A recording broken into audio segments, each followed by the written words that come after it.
Happy Friday, everyone. Greg Soulje and Sarah Muirhead here to bring you an update on the weather. Welcome, Greg. Great to Yeah. have you with us today. Thank you, Sarah. Happy to be with you on a little relief underway for some parts of the country, whether it's folks on the row crop side of life or livestock and in between. No shortage of rain so far back in the plain states of all areas. And yeah, even a nice little pattern shift temporarily. So getting going here next week. We'll touch on that, of course, here on this get together. And of course, this weekend's edition of This Week in Agribusiness, the 4-week forecast. And since you and I broke the headlines on the So fall, we already know. yeah, they already know. So we did a little rehashment of that for the show as well. Anyway, happy Friday to one and all. What do you say? We get right to it? Good. Your slides are up. Take it away. Yep. Here we go on a Friday, which includes heat and humidity over the southern Corn Belt and parts of the southern plains for now. But I tell you what, you go through this decision tree of weather forecasting, the check boxes, the whole flow chart, if you will, back in the day, and lots of mechanisms still to make rainfall, and that's underway across parts of the southern Corn Belt, back into the mid-Mississippi Valley, outside of Kansas City, just south of there by an hour's drive. Upwards of 8 to 10 inches of rain the past 48 to 60 hours. That extends back into eastern Kansas, where flood watches remain up and in effect. Cooler, drier air. They fell into the upper 50s and 60s across the northern part of the Corn Belt. That'll be short-lived, but also the return of that tough outdoor work environment will be relatively short-lived as well in early next week. We'll touch on that in just a second. Again, a cold front lined up from somewhat cooler, drier air over the northern plains and upper Midwest. In between, it's the showers and thunderstorms really centered on Kansas, Missouri, parts of Illinois, and Indiana. The summer crops are in relatively good order. Some patches of dryness have expanded back into parts of Oklahoma and Kansas, but still generally speaking, well recharged central and southern plains, except for Nebraska, is well underway. Again, we'll see what transpires in the coming days and weeks regarding soil moisture and winter wheat planting back on to the plain states areas. And once again, kind of undercutting, weakening the ridge. You know, it was a 95 to 100 degree day. Actual air temperatures, humidity was off the charts, and we were still able to bubble up over parts of the southern Corn Belt. Talked about this on TV. A couple of showers and thunderstorms middle parts of this past week. And the end result, we've kind of at least polluted that high, have some cool air up into it, and we can generate some rainfall. And undercutting that ridge is another significant rain system, nothing named. And that's the way the tropical beat goes out of the northeastern Gulf across the Gulf Coast, Cotton Belt country. Probably another one late next week we'll touch on for the TV show. And otherwise, mid-90s par for the course for late July into the southern mid-Atlantic region. Across the west, still got 110,000 acres up in smoke between Washington State and Oregon. These dry-based thunderstorms continue to be a problem. Some indication we'll actually get a more significant Gulf of Alaska feature to drop into the Pacific Northwest. That's probably about 10 days to 2 weeks out. When that happens, some additional opportunities for rainfall, Montana, the Pacific Northwest, and that mechanism between that low and upper level low pressure over the northeast of New England, we get the trademark setup of drier, more droughty-ish looking weather conditions as we go deeper to what's left of summertime and more so into autumn, just like we've talked about here on Feedstuffs 365. Drought monitor, there it is. The worst of it through the Corn Belt, and Sarah is my part of the world, parts of Indiana, Michigan, but there should be some decent rains. Most of the maps and charts continue to converge at 1 to 2, some outlier 3-inch rainfall totals, and pretty good coverages the next 5 days in those drier areas of the Corn Belt. Folks, Champaign County Fair, big concert down there tonight. Folks are standing by the 8 to 10 foot, literally, they're saying, corn fields out there, down there in East Central Illinois.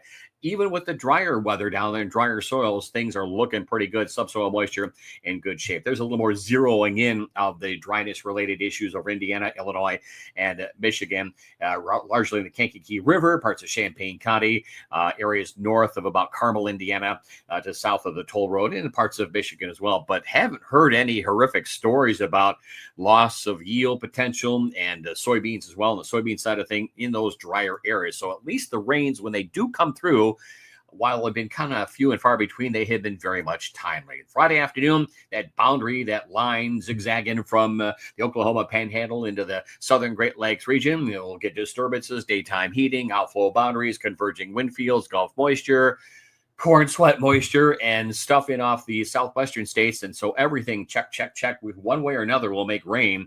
And you can see under that hot high over the southeast, it's raining. The showers and thunderstorms and pretty good coverages across the Gulf Coast, scattered farther to the north into the I-10 and I-20 corridor of Cotton Belt country. And there's that front and the usual late night, early to mid-morning, late afternoon to mid-evening outbreaks of showers and thunderstorms. Areas not far from my part of the world, down towards the Kankakee and parts of Will County beat up yesterday afternoon on 60 and 65 miles per hour winds, parts of Cook County as well, wherever they grow corn and soybeans there. The showers and thunderstorms on the next cold front are organizing over the Dakotas come Saturday morning. And there's that red half circle line. That's a strong warm front. That's the northern extent of the hot ridge up aloft, reestablishing itself over the middle part of the country. It will show a westward regression, discontinuous retrogression of the long wave position. As I can hear Finkel's words in my mind from the way he used to talk about the upper air configuration. Yes, weather does move from west to east. Saturday afternoon and evening, rains pick up over the eastern and southeastern Corn Belt. They're redeveloping across the western Dakotas and still scattered across Dixie. Monsoon season continues on, and these waffling frontal boundaries, storm clusters along them from the Dakotas into the southern Great Lakes region. I think at some point in the weekend or early to mid next week, we've got a derecho or two on our hands from the Dakotas into the Corn Belt locales. Next 48 hours, centered where we need it. Unfortunately, this is the same area, eastern Kansas and northern Missouri, that have had 6+ inches of rain. So a little too much of a good thing, but it does trickle back into parts of Oklahoma, western Kansas, and a wide and impressive corridor of 1 to as much as 3 inches over the dry, drought-ridden areas, if you want to put it in that context, of northern Illinois, southern Wisconsin, and northern Indiana. A slight risk for severe weather into the northeast in New England and up across the Dakotas per usual. And this is a look at severe weather from a rainfall standpoint. So still a moderate risk of heavy flooding rainfall on top of saturated grounds into the east central parts of winter wheat and parts of the southwestern Corn Belt. And it's, I'm sure, key livestock, pasture lands areas as well. So keep an eye on cattle and the rest of the hogs and doggies near some swollen streams and rivers in that part of the country. That little X out there is a little area of disturbed weather beginning to cook, and it will not have any opportunity to develop in the western Gulf of Mexico. It'll drift into the Gulf Coast areas of Texas. There'll be another one like that in the Florida Panhandle at some point late next week. Tropics, dead as a doornail. Nothing going on. Won't get going until I get back from Florida sometime. So the second half of August, there, cat out of the bag there. So the showers, thunderstorms continue with the western Corn Belt and over the parts of the northeast New England. Actually, from the western Corn Belt, Great Plains into the northeast New England, there's that westward moving tropical system into the western Gulf Coast. One more like that, but centered on the Florida Panhandle, Georgia, and northward into the south end and southeastern end of Cotton. Otherwise, hot high pressure over the southeast will kind of be splits and pieces of it that will reorganize over the central and southern plains. So there's a lot of heat, and really heat as it applies to the heat index values that require these heat advisories. Temperatures alone, the worst of it will be over Kansas, pardon me, and the parts of the far west and southwestern Corn Belt, 95, maybe 100-degree heat there into next week for a time, but well watered down. And look at the organized rains and the first in the southwest across the Dakotas, the upper Midwest, into the northeast and New England. 7-day outlook. What else do you want for me to do it for you? Organized rains in Nebraska, the Corn Belt, pasture lands, rangelands, wet through the Gulf Coast areas. I'm not sure how cotton's going to behave with that down the line as we get later on to the season as in maturity. The hot highs are pretty straightforward there. They're split up on Monday. They organize over the southeastern plains Tuesday, drift back in the lower Mississippi Valley on Wednesday, split back into the southern plains over Thursday, and probably reestablish itself over the southern plains and southwest at some point, pardon me, on Friday as a upper air system makes its way into the eastern reaches of Canada. That's a pretty snappy fall trough for the time of year. And at least from my standpoint, beginning to see down the line here, we talked about this on the live feed, and we'll update it on, not even update it, talk about it again on the TV show, where we're going to expand and return and move into this drier of beneficial period of weather going forward into August and more so September in the harvest season. Monday, Tuesday, Wednesday, cooler, drier air for the northern plains. And it's a substantial cool off for the northern and central plains. There'll be a cold front on the move, a real one, and that'll get more organization to the showers and thunderstorms next week, northwest to southeast. That front will stall out over the central and southern plains down through Dixie, and it's a wetter pattern down there too. Quick look at temperatures. These are lows tomorrow or Monday morning lows 75 to 80. So the dew points are back up into the Midwest. A lot of corn sweat going on. It's a repeat to what we had here much of this week. Daytime temperatures are hottest, 2 areas, Great Lakes, but more so plains west of the Missouri, triple-digit parts of Nebraska and Kansas. Then, roughly a week from now, these are daytime highs. A little bit overdone. This is strictly off the model data and averaging, if you will, from the folks of the Weather Service. But the right idea, upper 60s and 70s, more likely 70s and low 80s. A little slowing, and the cornfields and pasture lands will need that. And everyone else trying to get back into a cooler and more comfortable mode. Hot weather in the southeastern part of the country and southern plains. So there is signs of a relief-oriented weather pattern going out of this particular setup. You can see the upper trough in the Pacific Northwest and at least downstream, as we call it, into the northern Great Lakes, the northeast of New England. There's that circulation. There's one up towards the polar regions as well. Not that there's any super cold air in sight, but a trough in the northwest, a trough in the northeast. You put a ridge in the middle part of the country, and beginning to see the evolution finally of what will trend towards a little more drier, droughtish, and that will be a big change coming off the wet weather we've seen in Kansas and parts of Missouri of late.